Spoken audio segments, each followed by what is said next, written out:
दोस्तों आज के वीडियो में हम लोग शुरू करने वाले हैं लेसन नंबर 6 का ही। जैसे पिछले वीडियो में हम लोगों ने सामर्थ्य तक पढ़ चुके थे, अब हम लोग को पढ़ना है ऊर्जा के बारे में। ठीक है, किसके बारे में? ऊर्जा के बारे में पढ़ना है। तो चलिए शुरू करते हैं। ऊर्जा क्या होती है और इसके प्रकार कितने होते हैं, ऊर्जा संरक्षण नियम क्या होता है, इतना ही है इस टॉपिक में। ठीक ना, ऊर्जा के बारे में इतना ही है इस लेसन में भी। तो चलिए ऊर्जा क्या होती है। तो सब लोग परिभाषा जानते हैं ऊर्जा की कि कार्य करने की क्षमता को ही क्या बोलते हैं, ऊर्जा बोलते हैं। कार्य करने की जो क्षमता होती है वही क्या कहलाती है, हम लोग की ऊर्जा होती है। ठीक है, यानी ऊर्जा की डिफिनेशन क्या हो जाएगी, तो कार्य करने की क्षमता, कार्य करने की क्षमता ही क्या होती है, ऊर्जा होती है। हम लोग जानते हैं ना इसे। चलिए, तो ऊर्जा की डिफिनेशन क्या होगी, कार्य करने की क्षमता को क्या बोलते हैं, ऊर्जा कहते हैं। देखिए ऊर्जा को मापा कैसे जाता है, तो ऊर्जा क्या होती है, तो इसको मापेंगे कैसे, तो किसी वस्तु पे हम लोग जितना कार्य करते हैं, इसीलिए कहते हैं कार्य करने की क्षमता ऊर्जा कहलाती है। यानी उस वस्तु पे हम कितना कार्य कर रहे हैं वहीं उसमें ऊर्जा के रूप में क्या होती है, संचित हो जाती है। यानी ऊर्जा का जब हम लोग मापन करते हैं किसके पदों में करते हैं, कार्य के पदों में करते हैं। किसके पदों में, कार्य के पदों में। यानी ऊर्जा का मापन, यानी इसका मापन किसके रूप में होता है, तो कार्य के पदों में। किसके, कार्य के पदों में इसका क्या होता है, मापन होता है। ठीक ना, देखिएगा कार्य क्या है, एक अदिश राशि है। कार्य क्या है, अदिश राशि है। अदिश राशि है, क्या है, अदिश राशि है। तो जाहिर सी बात है भाई, कार्य करने की क्षमता को ही हम लोग ऊर्जा बोलते हैं। यानी जितना कार्य करते हैं उस वस्तु में ऊर्जा के रूप में संचित हो जाती है। तो कार्य हम लोग की अदिश राशि है, इसका मतलब ऊर्जा भी क्या है, अदिश राशि है। क्या है, अदिश राशि है।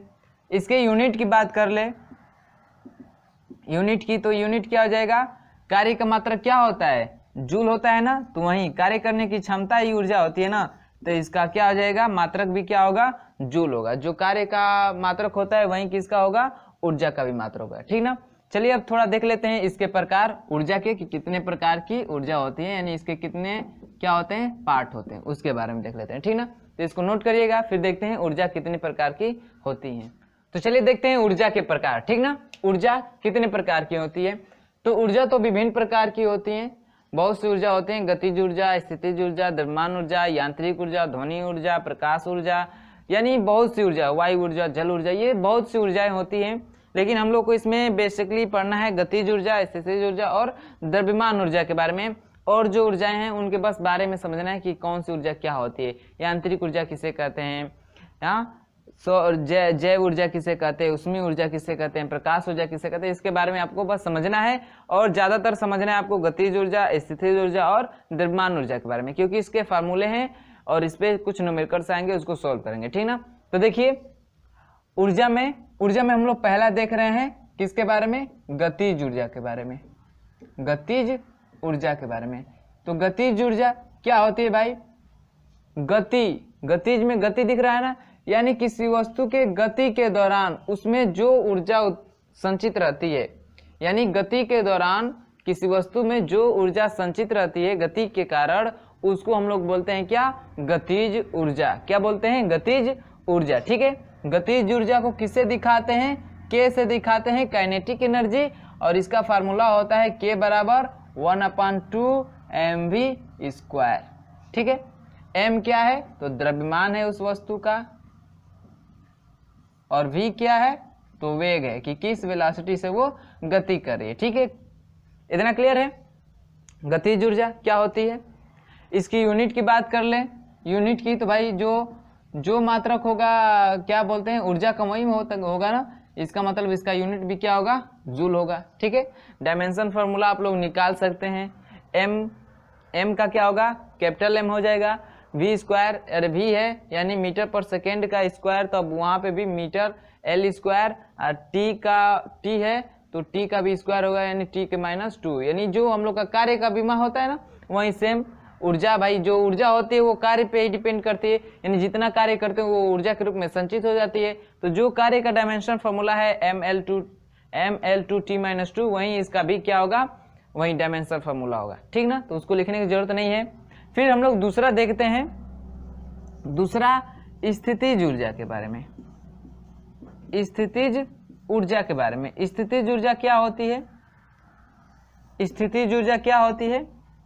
तो किसी वस्तु के आकार, स्थिति, ठीक है, तो उसकी स्थिति और आकार में परिवर्तन के कारण उसमें जो ऊर्जा संचित हो जाती है उसे कहते हैं स्थितिज ऊर्जा। ठीक है, जैसे मान लीजिए मेरे हाथ पे ये पेन है, अब मैंने इस पेन को उठा के और यहाँ पे कर दिया, तो इसके स्थिति में परिवर्तन कर दिया ना, यानी यहाँ पे थी अब यहाँ पे ला दिए, तो इसमें यानी इसकी स्थिति में परिवर्तन कर दिए, तो इसमें जो ऊर्जा संचित होगी उसे कहते हैं क्या? स्थितिज ऊर्जा। ठीक है, जैसे मान लीजिए कोई ईंट है जमीन पे रखा हुआ है और उसको उठा के कुछ ऊंचाई तक रख दे, तो उसमें क्या आ गई? स्थितिज ऊर्जा उत्पन्न हो जाएगी। उसमें स्थितिज ऊर्जा एक संचित हो जाएगी, ऊर्जा संचित हो जाएगी। क्यों भाई? क्योंकि वहां से यहाँ तक लाने में इसको कार्य करना पड़ेगा और वही कार्य इसमें ऊर्जा के रूप में संचित हो जाएगी। ठीक है, इसका पता कैसे लगाएंगे भाई कि इसमें ऊर्जा संचित हो गई है? तो किसी ईंट को कुछ ऊंचाई तक रख लीजिए और किसी टकले व्यक्ति को इसके नीचे भाई रख के छोड़िए, मालूम चल जाएगा इसमें ऊर्जा संचित हुई है कि नहीं। या कोई ले लीजिए कोई लचीली चीज, ठीक है, और उसको जैसे मान लीजिए कोई स्टिकी है लचीली चीज, और उसको ऐसे मोड़ दीजिए, ऐसे मोड़ दीजिए, उसके आकार में परिवर्तन कर दिए और फिर किसी को मतलब किसी के पीठ के, यानी कोई नंगा बैठा हुआ है उसके पीठ के जाके छोड़िए, देखिए उसमें स्थितिज ऊर्जा संचित हो रही कि नहीं, उसमें ऊर्जा है कि नहीं, मालूम चलेगा ना। तो यही स्थितिज ऊर्जा की परिभाषा कि किसी वस्तु के स्थिति या आकार में परिवर्तन करने के कारण जो उसमें उस ऊर्जा संचित होती है उसे हम लोग क्या बोलते हैं? स्थितिज ऊर्जा। ठीक है, स्थितिज ऊर्जा। और इसको किससे दिखाते हैं? स्थितिज ऊर्जा को U से दिखाते हैं। किससे? U से। इसको बोलते हैं पोटेंशियल एनर्जी। ठीक ना, पोटेंशियल एनर्जी।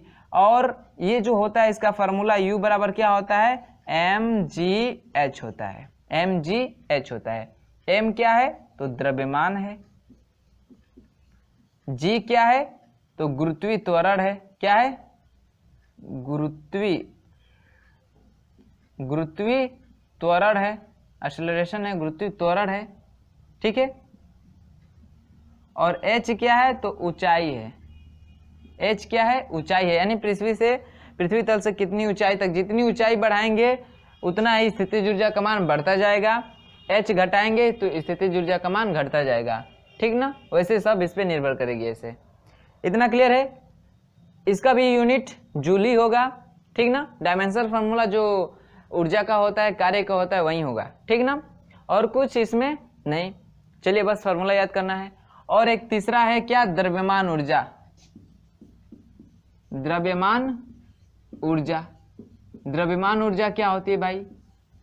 तो हमारे एक साइंटिस्ट से आइंस्टीन, ठीक ना, उन्होंने खोज किया था, उन्होंने एक इक्वेशन दिया था जिससे हम लोग किसी वस्तु के द्रव्यमान से कितनी ऊर्जा मिल सकती है इसके बारे में जान सकते थे। ठीक ना, तो उन्होंने दिया था क्या? इक्वेशन दिया था E बराबर mc², जहाँ पे C क्या है? प्रकाश की चाल है, प्रकाश की चाल है। और कितनी होती है? तो 2 × 10⁸ मीटर पर सेकेंड होती है, यही होती है ना प्रकाश की चाल। और m क्या होता है? द्रव्यमान होता है। और E क्या है? ऊर्जा है। यानी किसी द्रव्यमान ऊर्जा किसे कहेंगे? किसी वस्तु के द्रव्यमान के कारण जो उसमें ऊर्जा संचित होती है उसे द्रव्यमान ऊर्जा कहते हैं, द्रव्यमान के कारण। तो आइंस्टीन ने ये बताया था कि यदि कोई वस्तु है उसका कोई कुछ ना कुछ द्रव्यमान होगा भाई, मैटर है, द्रव्य है तो उसका द्रव्यमान होगा। ठीक है, तो उस द्रव्यमान यानी जो भी वस्तु है इसका कुछ द्रव्यमान हो, तो उसमें से मान लीजिए m ही द्रव्यमान हम लोग नष्ट कर रहे हैं, m द्रव्यमान नष्ट कर रहे हैं, तो उससे कितनी ऊर्जा उत्पन्न होगी उसको इसी फार्मूले से उत्पन्न मतलब निकाला जा सकता है कि कितनी ऊर्जा उत्पन्न होगी। जैसे मान लीजिए मैंने 1 ग्राम शहद खाया या कोई भी वस्तु को खाने वाली चीज, उसका द्रव्यमान मालूम है तो उससे हम लोग पता कर सकते हैं कि कितनी एनर्जी हम लोग को मिलेगी। ठीक है, जैसे मान लीजिए 1 ही ग्राम हम खाते हैं या 1 किलोग्राम कोई वस्तु खा रहे हैं, ठीक ना, कोई m का मान दिया है कितना? 1 किलोग्राम। ठीक ना, 1 किलोग्राम की कोई वस्तु या 1 ग्राम की कोई वस्तु खा रहे हैं, ठीक है, 1 ग्राम ही कर लीजिए, 1 किलोग्राम कर लीजिए, कुछ भी खा रहे हैं, तो उसे कितनी ऊर्जा उत्पन्न होगी। तो इसी फार्मूले पे रखिए, E बराबर m का मान 1, इसको किलोग्राम में चेंज करेंगे तो 1000 से भाग करना पड़ेगा ना। चलिए 1000 अगुड़े C का मान कितना होता है, तो 3 गुणे 10 की पावर 8 होता है। तो कितना, 3 गुणे 10 की पावर 8 का स्क्वायर। इसको करेंगे, स्क्वायर करेंगे तो इसका भी स्क्वायर होगा ना। तो 3, देखिए 10 की पावर, इसको लिख सकते हैं 10 का पावर 3, 1000 को 10 का पावर 3 लिख सकते हैं। इसको ऊपर ले जाएंगे तो क्या हो जाएगा, 10 का पावर -3, ये हो जाएगा 3 3 के 9 गुणे 10 की पावर 8 दूना 16, यानी घात का घात होता है तो घातों का गुणा हो जाता है। तो 10 की घात 8 है, इसका घात फिर 2 है, तो दोनों गुणा हो जाएगा, 8 दूना 16। इसको करेंगे तो कितना हो जाएगा, 9 गुणे, ये इसका भी आधार बराबर है, इसका भी आधार, घातें जुटेंगी तो एक प्लस है एक माइनस है तो घट जाएंगी। कितना हो जाएगा, 16 में से 3 गया 13, यानी 10 घात 13। यानी 1 ग्राम किसी वस्तु को हम लोग खा रहे हैं, कोई भी चीज हो, तो उससे कितना हम लोग को उष्मा मिलेगी, तो 9 गुणे 10 की पावर 13 जूल की उष्मा क्या होगी, हम लोग को मिलेगी, एनर्जी मिलेगी, ऊर्जा मिलेगी, उष्मा नहीं ऊर्जा मिलेगी, ठीक ना। तो आइंस्टीन ने ये फार्मूला दिया था कि हम लोग द्रव्यमान से ऊर्जा ज्ञात कर सकते हैं कि किसी वस्तु का इतना द्रव्यमान है तो उससे कितनी ऊर्जा मिल सकती है हम लोग को, ठीक है। चलिए आप लोग को स्क्रीन पे कुछ और ऊर्जाएं दिखाई दे रहा है, ऊर्जाएं के प्रकार दिखाई दे रहा है, उसको आप लोग देख लीजिए। जैसे यांत्रिक ऊर्जा दिख रहा है, ध्वनि ऊर्जा, प्रकाश ऊर्जा, ऊष्मीय ऊर्जा, विद्युत ऊर्जा, जैव ऊर्जा, पवन ऊर्जा, सौर ऊर्जा, जल ऊर्जा, ये सब दिख रहा है ना। आप इसको बस पढ़ जाइए, ठीक ना। इसके बारे में आपसे न्यूमेरिकल्स भी नहीं पूछेगा या कुछ पूछने वाला नहीं है, नहीं तो पूछता तो जरूर इसके बारे में डिटेल देता, ठीक ना। तो बस आप इसको पढ़ जाइए। फिर हम लोग देखते हैं क्या, ऊर्जा संरक्षण नियम, ठीक है। क्या देखते हैं, ऊर्जा संरक्षण नियम, तो इसको नोट करिएगा। फिर हम लोग देखते हैं ऊर्जा संरक्षण नियम, law of conservation of energy, ठीक ना, कंजर्वेशन ऑफ एनर्जी देखेंगे। तो चलिए इसको नोट करिए।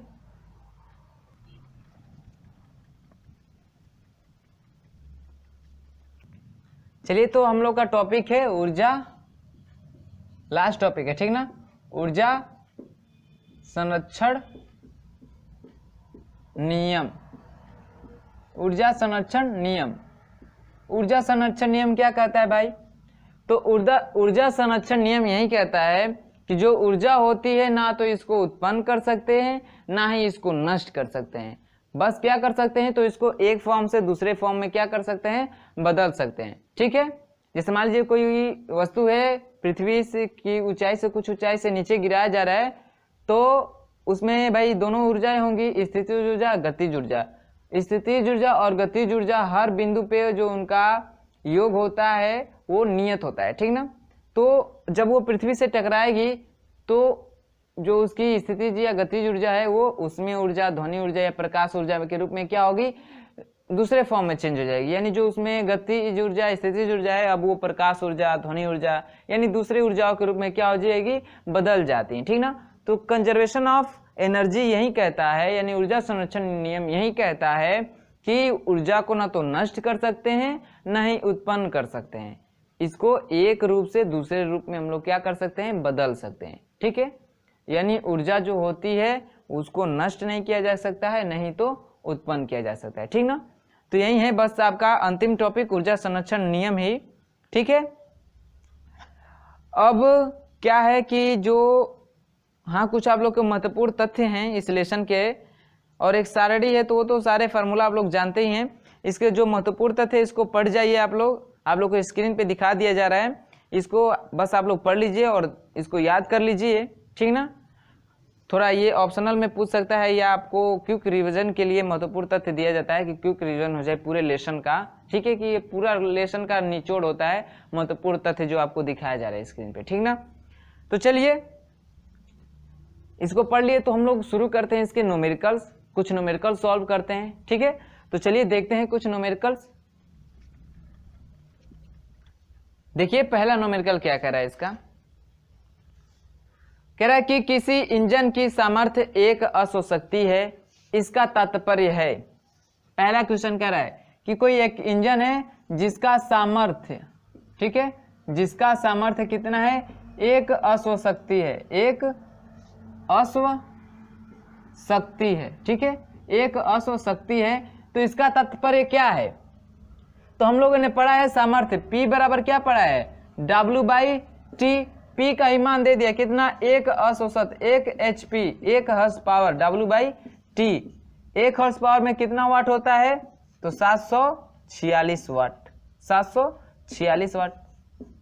ठीक है, इसका तात्पर्य यही है, सामर्थ्य क्या होता है, कार्य करने की दर ही सामर्थ्य कहलाती है ना। यानी जो उस इंजन की कार्य करने की जो दर है वो कितनी है, कार्य करने की जो दर है वो कितनी है, 746 है। कितनी है, 746 जूल प्रति सेकेंड। कार्य का मात्रक जूल, टी का मतलब समय का मात्रक सेकेंड। यानी सामर्थ्य बराबर होता है कार्य करने की दर, वही होती है ना। तो जिसका मान दिया है 1 HP यानी 746, तो जो उस इंजन की कार्य करने की जो दर है, कार्य करने की जो दर है वो कितनी है, 746 जूल प्रति सेकेंड है। इसका तात्पर्य यही है ना। तो चलिए ऑप्शन देखें, ऑप्शन मिलाइए। इंजन 746 न्यूटन बल आरोपित करेगा, नहीं भाई, इंजन द्वारा किए गए कार्य करने की दर जो है 746 जूल प्रति सेकेंड है। ऑप्शन नंबर आपका बी क्या है, करेक्ट है। ठीक है, पहले का ऑप्शन नंबर बी क्या है, सही है। बात सबको समझ में आई।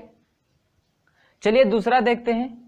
दूसरा कह रहा है कि एक घोड़ा 2 न्यूटन के बल द्वारा किसी गाड़ी को 5 मीटर तक खींचता है, घोड़े द्वारा किया गया कार्य क्या होगा।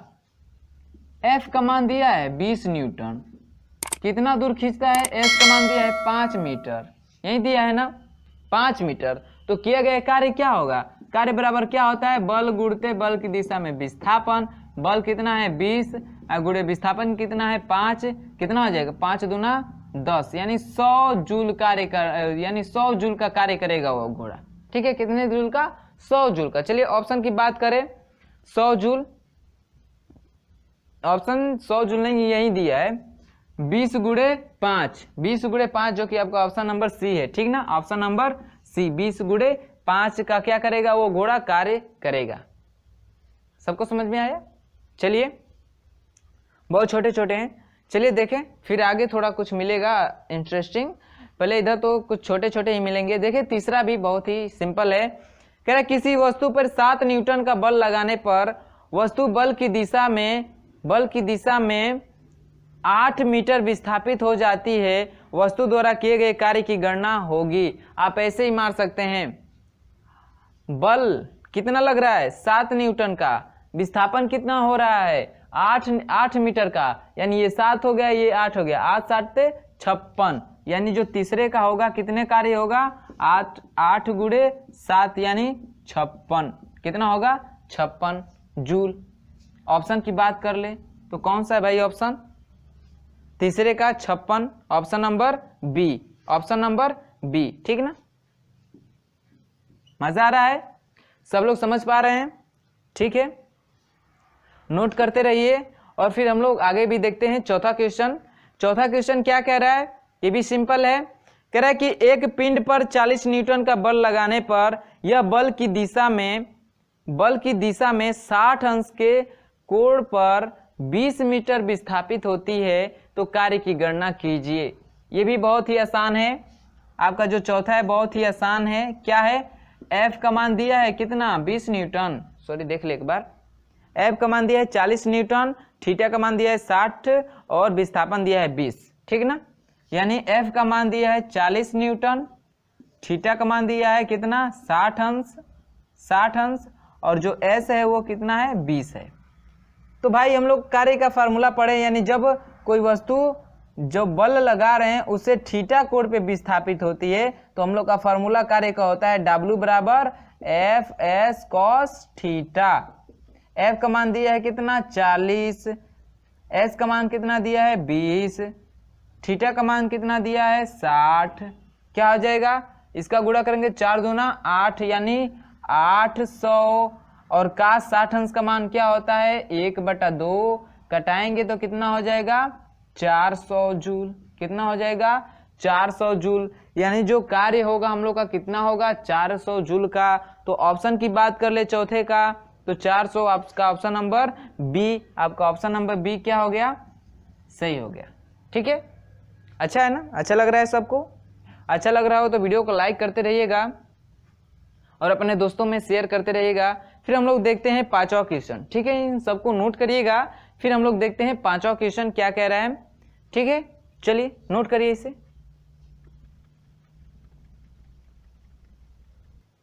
चलिए देखते हैं पांचवा क्या कह रहा है। कह रहा है कि यदि किसी पिंड की गतिज ऊर्जा 4 गुनी कर दी जाए तो उसका संवेग हो जाएगा। ठीक है, किसी वस्तु का गतिज ऊर्जा यानी के का मान कितना कर दिया जाए, 4 गुना कर दिया जाए, तो जो उसका संवेग होगा वो कितना हो जाएगा। तो पहले तो भाई इसके बीच हम लोग को रिलेशन पता होगा, तभी तो इनके बीच हम लोग कंडीशन रख सकते हैं कि इसको इतना करेंगे तो ये इतना हो जाएगा। तो सबसे पहले तो रिलेशन निकालते हैं। तो हम लोग को पता है क्या, के बराबर क्या होता है, 1/2 mv² होता है, और p बराबर क्या होता है, तो mv होता है। सबको पता है इतना। देखिए इस वाले फार्मूले में हम कुछ चेंजेस कर रहे हैं। इस वाले फार्मूले को लिख सकते हैं हम लोग k बराबर 1/2m, और लिख सकते हैं इसको mv का होल स्क्वायर। लिख सकते हैं कि नहीं, समझ पाए इसे। देखिए इसका मतलब यही होगा ना, k बराबर 1/2m स्क्वायर का मतलब दोनों पे आएगा, यानी m² और v²। तो m से एक m कट जाएगा, यानी 1/2 mv² हो जाएगा ना, यही फार्मूला आ जाएगा ना, कुछ चेंजेस आएगा नहीं आएगा। तो चलिए इतना हो गया। हम लोग का यही होता है ना संवेग, तो क्या हो जाएगा, k बराबर 1/2m, इसके जगह पे p रख दीजिए तो p², या निकालेंगे और p का मान, तो p² बराबर कितना हो जाएगा, 2mk, या p बराबर निकाले तो √2mk हो जाएगा, यही हो जाएगा ना। तो चलिए यही हम लोग का जो समीकरण है एक बन जाएगा फर्स्ट कंडीशन के लिए, इस क्वेश्चन को सॉल्व करने के लिए। जैसे मान लीजिए शुरू में गतिज ऊर्जा हम लोग इकाई मानते हैं, एक मानते हैं, तो उस समय हम लोग की जो संवेग होगा इतना होगा, यानी p बराबर √2mk होगा, इतना होगा। यदि हम लोग k को 4 गुना कर दें, तब इसका संवेग कितना होगा, तो उसको मान लेते हैं p डैश। तो p डैश बराबर कितना हो जाएगा, √2m, जो k है वो कितना गुना हो गई, 4 गुना हो गई। चलिए थोड़ा और सॉल्व करते हैं इसको। m बराबर, अरे p डैश बराबर लिख सकते हैं 4 का वर्गमूल होगा 2, इसका तो नहीं होगा, तो 2mk, या p डैश बराबर क्या हो जाएगा, 2, ये किसका मान है, p का ये मान है ना, यानी p, यानी जो संवेग होगा वो जो प्रारंभ में संवेग होगा उसका कितना हो जाएगा, 2 गुना। यानी गतिज ऊर्जा को 4 गुना करेंगे तो उसका संवेग कितना हो जाएगा, 2 गुना। यानी शुरू में यदि गतिज ऊर्जा को इकाई मान रहे तो हम लोग को इतना मिल रहा है ना, संवेग इतना मिल रहा है, गतिज ऊर्जा को इकाई कर रहे हैं। जब इसको 4 गुना कर रहे हैं तो संवेग कितना हो जा रहा है, 2 गुना हो जा रहा है, पहले वाले संवेग से कितना हो जा रहा है, 2 गुना हो जा रहा है, ठीक ना।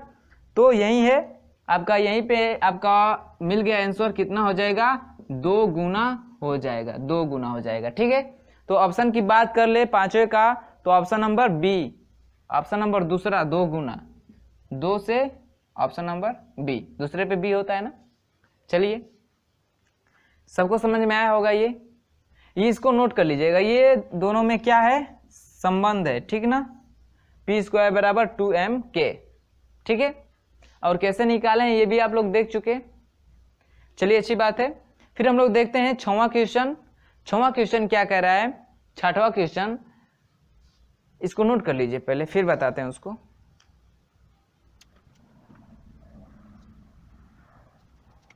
देखिए 6वां कह रहा है कि एक r त्रिज्या के वृत्त में घूमने वाले पिंड पर अभिकेंद्र बल द्वारा कुल कार्य होगा। वृत्त की बात आ रही भाई, ये तो सब लोग मार देंगे अभी।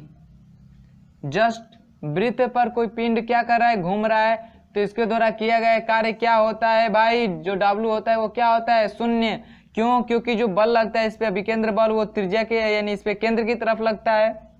इसमें विस्थापन स्पर्शी रेखा की दिशा यानी एक दूसरे के परपेंडिकुलर हो जाते हैं, यानी थीटा कितना हो जाता है, 90 हो जाता है। उस समय हम लोग का कार्य कितना होता है, 0 होता है। यानी कोई भी वस्तु जब वृत्ताकार पथ पे गति करेगी तो आपको याद रखना है उसके द्वारा किया गया कार्य क्या होगा, 0 होगा। क्या होगा, 0 होगा। तो 6वें का ऑप्शन आप लोग मार सकते हैं, option number A, option number A क्या होगा, 0 होगा। इतनी बात सबको समझ में आई। चलिए देखते हैं 7वां क्वेश्चन। ठीक है, 7वां क्वेश्चन क्या कह रहा है कि दो वस्तुओं के संवेग समान हैं। दो वस्तुओं का संवेग क्या है? समान है। ठीक है, यदि उनके द्रव्यमान m1 व m2 हो तथा गतिज ऊर्जाएं क्रमशः k1 व k2 हो तो उनमें यानी अनुपात निकालना है k2/k1 में। किस में निकालना है? k2/k1 में अनुपात निकालना है। तो दो वस्तुओं का जो संवेग है वो क्या है? समान है। यानी इसका मतलब P बराबर, मान लीजिए कोई P डैश है, यानी एक वस्तु का, दो वस्तु है तो एक का संवेग P है, एक दूसरे का P डैश है, लेकिन दोनों क्या है? समान है। ठीक है, तो पूछ रहे गतिज ऊर्जा में संबंध। तो P बराबर हम लोगों ने निकाला है क्या? √2m k बराबर क्या हो जाएगा? इधर द्रव्यमान m1 और गतिज ऊर्जा पहले के लिए जैसे मान लीजिए P1 P2, मान लीजिए P1 P2, यानी ये पहला वस्तु का संवेग है दूसरे वस्तु का, लेकिन दोनों क्या है? बराबर है। किसके अनुसार? प्रश्नानुसार। तो पहले का क्या हो जाएगा? 2m1 k1, द्रव्यमान भाई इसका m1 k1 रखेंगे, इसका क्या हो जाएगा? 2m2 k2 हो जाएगा। इतनी बात सबको समझ में आई? चलिए हम लोग दोनों पक्षों का वर्ग कर देते हैं। दोनों पक्षों का वर्ग करने पर, तो वर्ग करेंगे तो क्या हो जाएगा? 2m1 k1 बराबर क्या हो जाएगा? 2m2 k2 हो जाएगा।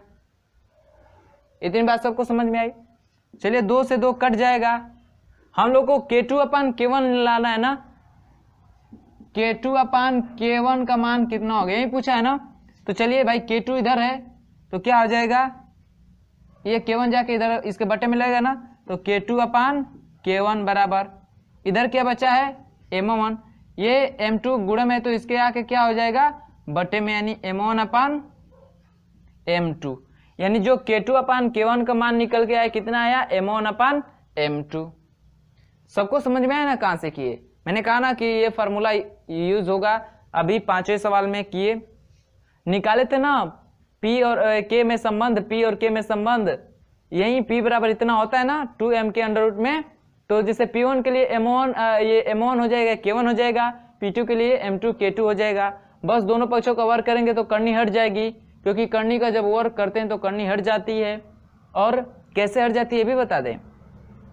देखिए कोई भी वस्तु है, अरे कोई भी अंक है, यदि उसका घात है, इसका मतलब इसको लिख सकते हैं, ऐसे लिख सकते हैं x घात 1/2। यानी यहाँ पे यदि ये वर्गमूल है तो 2 लगेगा, यदि यही घनमूल है तो इसके बटे में 3 लगेगा, चतुर्मूल होगा तो x का पावर 1/4 ऐसे लगेगा।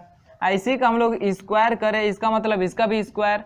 अब मालूम है कि घात का घात होता है तो घातों का गुणा होता है, तो हो जाएगा इतना। 2 से 2 कैंसिल हो जाएगा, यानी x पावर 1 बराबर x। यानी क्या हुई? करनी हट गई। बस जो करनी में मान था वहीं आया ना। तो वैसे ही वर्क करने पे करनी हट जाती है।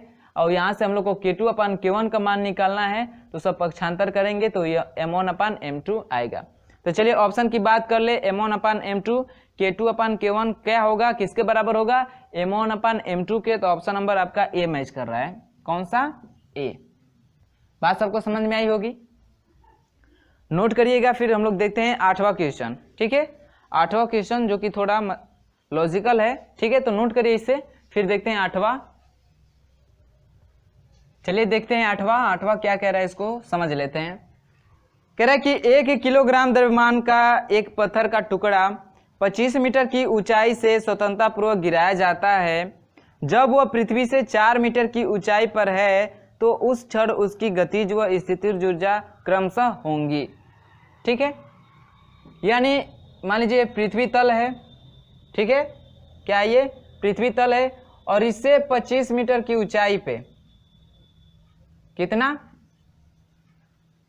25 मीटर की ऊंचाई पे क्या है? एक पिंड है यहाँ पे, और इसको स्वतंत्रतापूर्वक इस पृथ्वी की तरफ छोड़ा जा रहा है। तो पूछ रहा है कि इससे 4 मीटर की ऊंचाई पे, 4 मीटर की ऊंचाई पे, यानी यहाँ पे जो गतिज ऊर्जा है, गतिज ऊर्जा और स्थितिज ऊर्जा, क्या? स्थितिज ऊर्जा वो कितनी होंगी, वो उनका मान कितना होगा दोनों का, यही पूछ रहा है। तो हम लोग को पता है कि जो गतिज ऊर्जा स्थितिज ऊर्जा होती है, हम लोगों ने ऊर्जा संरक्षण के नियम में मैंने बताया कि जो गतिज ऊर्जा और स्थितिज ऊर्जा होती है वो हर पॉइंट पे उनका मान यानी उनका जो योग होता है नियत होता है, कांस्टेंट होता है, यानी जो उसकी कुल ऊर्जा होती है वो हर बिंदु पे समान होती है, उतनी होती है। यानी गतिज ऊर्जा प्लस स्थितिज ऊर्जा का मान क्या होता है, नियत होता है। तो चलिए यहाँ से यहाँ तक यानी इस ऊंचाई पर है ये वस्तु, तो यहाँ पे जो ऊर्जा होगी कितनी होगी, ई कितनी होगी, तो कितनी होगी mgh प्लस 1/2 mv² होगी, यही होगी ना। लेकिन यहाँ पे है तो इसका मतलब इससे ऊंचाई पे यहाँ पे लेके एक वस्तु ऐसे रोके हैं, यहाँ पे ऐसे रोके हुए हैं, तो इसमें गतिज ऊर्जा तो होगी नहीं, सिर्फ स्थितिज ऊर्जा होगी ना। उसके बाद छोड़ेंगे तब ना इसमें गति भी होगा और उसके साथ स्थितिज ऊर्जा भी होती, यानी स्थितिज ऊर्जा घटेगी, गतिज ऊर्जा बढ़ेगी, लेकिन हर बिंदु पे दोनों का योग जो होगा कांस्टेंट होगा। ठीक है, तो क्या होगा यहाँ पे इसका मान 0 है, क्यों, क्योंकि यहाँ पे इस समय जो वस्तु है विराम में है, यानी सिर्फ इसमें स्थितिज ऊर्जा है। तो कितना होगा यहाँ पे mgh, तो m कितना है 1 किलोग्राम का, g कितना रखते हैं भाई 10, h कितना है 25, तो कितना हो जाएगा 250। यानी यहाँ पे जो इस बिंदु पे जो है कुल ऊर्जा कितनी आई है 250। तो यहाँ पे भी जब इस इतने की पूछ रहा है ना, यहाँ पे भी जो E होगी यानी जो कुल ऊर्जा होगी वो कितना होगी 2500 E होगी। ठीक है, यहाँ पे गतिज ऊर्जा पूछ रहा है, स्थितिज ऊर्जा। तो चलिए भाई यहाँ तो हम लोग ऊंचाई दिया है, h का मान दिया है और m का भी मान दिया है, g का ऑलरेडी हम लोग को 10 रखना है। ठीक है, सबको पता है g का मान तो पता है। तो 4 मीटर की ऊंचाई पे हम लोग स्थितिज ऊर्जा निकाल सकते हैं, कितना, यानी 4 मीटर की ऊंचाई पे हम लोग को गतिज ऊर्जा और स्थितिज ऊर्जा दोनों निकालना है। ठीक ना, तो 4 मीटर की ऊंचाई पर स्थितिज ऊर्जा u कितना होगा, तो mgh, m का मान 1, g का मान 10, h का मान 4, तो कितना आ गया 40 जूल। u का मान आ गया, स्थितिज ऊर्जा का मान कितना आ गया 40 जूल। अब हम लोग को निकालना है गतिज ऊर्जा का मान 4 मीटर की ऊंचाई पे ही। तो यहाँ पे भी तो कुल ऊर्जा जो होगी वो कांस्टेंट होगी यानी नियत होगी, यानी कुल ऊर्जा के बराबर होगी। तो वहां पे कितना हो जाएगा, E बराबर वही क्या U प्लस K। हम लोग को K निकालना है, U पता कर लिए, 4 मीटर की ऊंचाई पे हम लोग पता कर लिए कितना है 40 है, और E हम निकाल चुके हैं पूरा कितना 250, यानी हर बिंदु पे जो उसकी गतिज ऊर्जा और स्थितिज ऊर्जा का योग होगा वो नियत होगा। और कितना होगा तो 250, क्योंकि यहाँ पे निकाल चुके हैं कि इतना इसमें टोटल एनर्जी है, तो हर बिंदु पे एनर्जी उतनी ही रहेगी। तो इतना पे पूछ रहा है, इसका मतलब 250 होगा वो U प्लस K के बराबर होगा।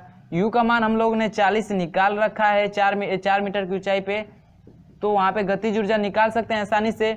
पक्षांतर कर दीजिए तो K बराबर हो जाएगा 250 माइनस 40, यानी K बराबर 210, यानी K का मान आ गया, यानी स्थितिज ऊर्जा गतिज ऊर्जा का मान आ गया कितना 210 इतना जूल। ठीक है, इतना जूल आ गया। तो 4 मीटर की ऊंचाई पे जो गतिज ऊर्जा होगी वो कितनी हो जाएगी 210 जूल, और स्थितिज ऊर्जा कितनी हो जाएगी 40 जूल। यही हम लोग का क्या हो गया आंसर हो गया यहीं पे। तो चलिए ऑप्शन की बात कर ले, तो गतिज व स्थितिज ऊर्जा यानी 210 और 40, कौन ऑप्शन दिया है 210 और 40, ऑप्शन नंबर सी दिया है आपका, ऑप्शन नंबर सी। ठीक है, यानी जो 8वां है इसका ऑप्शन नंबर सी क्या है करेक्ट है, ये इसका सोल्यूशन है। समझ में आया सबको, समझ में आया सबको, ठीक ना। जो भी गतिज ऊर्जा स्थितिज ऊर्जा होती है, तो स्थितिज ऊर्जा घटती है तो गतिज ऊर्जा बढ़ती है, लेकिन इसके योग यानी इन दोनों ऊर्जाओं का योग जो होता है वो नियत होता है, कांस्टेंट होता है। ठीक है, ऊर्जा संरक्षण नियम से।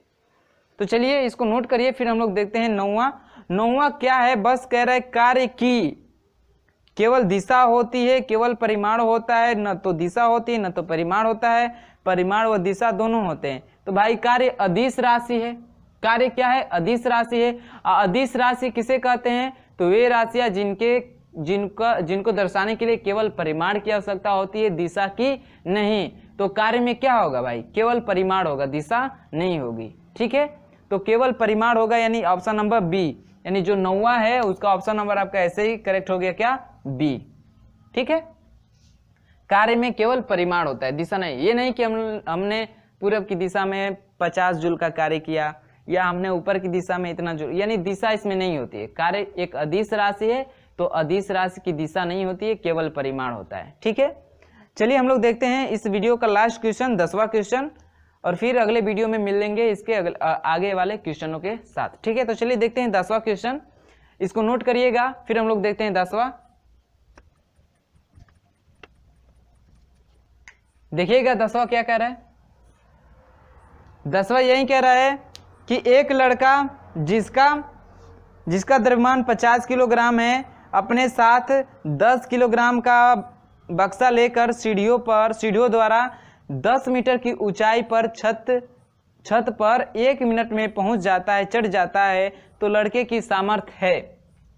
सामर्थ्य पूछ रहे, तो द्रव्यमान दिया है भाई, एक लड़का का द्रव्यमान दिया है, एक बक्से का, तो टोटल द्रव्यमान कितना हो जाएगा, जो लड़का है boy, M boy plus M जो भी मान लेते बक्सा है, तो बक्से बॉक्स, वो भी एम मान लीजिए, एम बॉक्स लिख दे रहे हैं। ठीक ना, M boy plus M box, ये टोटल द्रव्यमान होगा। तो लड़के कितना है, 50 धन बक्से का 10, यानी 60 किलोग्राम का वस्तु है एम। और वो जो लड़का है एच, यानी एच का मान दिया है 10 मीटर ऊंचाई पर, सीढ़ी की ऊंचाई पर, समय दिया है टी बराबर कि 1 मिनट में पहुंच जाता है, यही कह रहा है ना, हाँ 1 मिनट में पहुंच रहा है। तो 1 मिनट मतलब 60 सेकेंड में पहुंच जा रहा है, तो उसके द्वारा उसका जो सामर्थ्य है कितना है, सामर्थ्य P का मान क्या कर रहा है, पूछ रहा है। तो हम लोग को पता है P बराबर क्या होता है, W/T होता है, और ये भी पता है कि W बराबर क्या होता है भाई, H आ गई ना। अब वो कुछ ऊंचाई पे ले जा रहा है, तो जो ऊंचाई पे कार्य करेगा वहीं उसमें ऊर्जा के रूप में संचित होगी, यानी जो ऊर्जा होगी वहीं कार्य होगा, कार्य यानी ऊर्जा। ठीक है, तो W बराबर क्या हो जाएगा, mgh/T, ये हो गया फार्मूला। तो m का मान कितना है 60, g का मान 10 रखते हैं, h का मान कितना है 10 ही है ना, हाँ 10 मीटर। अब t का मान कितना है, तो 1 मिनट यानी 60 सेकेंड, तो 60 से 60 कैंसिल हो गया, यानी 10 का गुणा करेंगे तो कितना हो जाएगा 100, कितना हो गया। तो ऑप्शन की बात कर ले, तो ऑप्शन तो दिया नहीं है, इसका मतलब हम लोग का जो जी का मान रखना है वो 10 नहीं रखना है। ठीक है, क्योंकि 10 रखेंगे तो इतना आ ही नहीं रहा है ऑप्शन, इसका मतलब जो जी का मान है वो 9.8 रखिए भाई, अब आप लोग 9.8। तो अब चलिए ये कट जाएगा, अब गुणा करेंगे तो दशमलव का स्थान पे तो 0 काट ही देगा, यानी 98 हो जाएगा, 98 वाट, सामर्थ्य का मात्रक वाट, यानी जो उस लड़के की जो सामर्थ्य है वो कितना है 98 वाट। अब ऑप्शन की बात करें तो 98 वाट, ऑप्शन नंबर ए, आपका ऑप्शन नंबर ए क्या है, सही है। बात आपको समझ में आई। तो जी की थोड़ी वैल्यू ऐसे 9.8 या 10 रखते हैं, तो आपको एक तो क्वेश्चन में बता देता है कि जी का मान इतना रखना है, जब नहीं बताता है तब कंफ्यूजन होता है, तो वो आंसर देखने के बाद क्लियर होता है कि 10 रखना है कि 9.8 रखना है। ठीक है, लेकिन ऐसे तो जब ऊंचाई पे जाते हैं तो 10 ही रखते हैं। ठीक है, और जब नीचे जाते हैं तो 9.8 रखते हैं। तो चलिए यहाँ पे 9.8 रखा था, तो चलिए वहीं रखते हैं और सॉल्व करें तो कितना है 98 वाट, जो कि आपका ऑप्शन नंबर ए करेक्ट है। ठीक है, तो इस वीडियो में बस इतना ही, अगले वीडियो में आगे क्वेश्चन के साथ मिलेंगे। ठीक ना, तो इस क्वेश्चन के 1 से लेकर 10 तक क्वेश्चन का जो सोल्यूशन है पसंद आया होगा तो वीडियो को लाइक करिएगा, ज़्यादा पसंद आया गया हो तो अपने दोस्तों में शेयर करिएगा, और जो लोग चैनल पे नए हैं वो चैनल को सब्सक्राइब कर ले और साथ ही बेल आइकन को प्रेस करके ऑल नोटिफिकेशन का ऑप्शन ऑन कर लीजिएगा, जिससे हम लोग जितना भी वीडियो अपलोड करेंगे नए उसके नोटिफिकेशन आपको तुरंत मिल जाए। ठीक है, तो चलिए मिलते हैं अगले वीडियो में, धन्यवाद।